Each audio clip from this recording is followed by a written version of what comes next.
Hey, everybody. Thank you for joining me. John chapter 11, beginning at verse 1. Now a certain man was sick, named Lazarus, of Bethany, the town of Mary and her sister Martha. It was that Mary which anointed the Lord with ointment, and wiped his feet with her hair, whose brother Lazarus was sick. Therefore his sister sent unto him, saying, Lord, behold, he whom thou lovest is sick. They had a need. They had a desperate need. Lazarus was sick. Lazarus was dying, and they needed the Lord. And all of us have been in situations where we just have a great need, and you may be there today. You may be in a situation right now where you have a great need.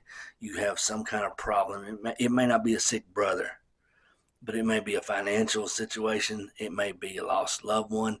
It may be a sickness in your body. It could be so many different things. You may be in the middle of a storm. You may just need peace of mind. You may just want some help. Just you want to be able to lay your head down at night and sleep. Whatever it is, you've got whatever situation, you've got whatever storm going on. You may be there right now. And it says that when Jesus heard that, he said, this sickness is not unto death, but for the glory of God, that the Son of God might be glorified thereby. Now, if you're in that situation I was talking about, I want you to hear me right now. Whatever you're going through, it is not meant to destroy you.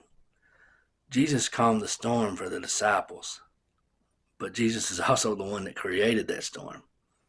He sent that storm to them. It was not sent to take them under, but it came to make room for the miraculous. The storm you're in may have been hand designed by God to allow you to walk on water. We don't always have to understand what we're going through, why we're going through it, but we can put our trust in God and know that He has a reason, that He has a plan for us. There's a purpose for this, and that purpose is not your destruction. I heard someone say one time that everything that happens to you, God either causes it or allows it. That is so comforting for me to know that He has a hand in every part of my life. No matter what it is, no matter how bad something looks, God's hand is in it. The Bible says in verse 5 that now Jesus loved Martha and her sister and Lazarus. And it's interesting to me that the Bible would emphasize that right there, that He loved these three individuals. But I think that there's times in our life when we are in the middle of the storm, and it looks like if we don't get our answer right now, we're going down, and everything just looks horrible to us. Sometimes in those moments, we really just need to know that He still loves us. And if you're in that situation, let me tell you, He does. He still loves you. He still loves you. No matter what is coming into your life, no matter what He's allowed into your life, He's got a plan. He wants to save you, and He loves you. Sometimes we just have to wait on God. We just have to wait on the Lord. Lazarus did die. Jesus tarried in coming, and Lazarus died. And when Jesus did get there, Lazarus had been in the grave for 4 days. Jesus raises him from the dead.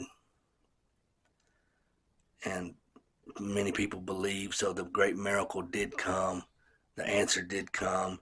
And so whatever you're going through today, no matter how bad it looks, don't give up, because Jesus is coming.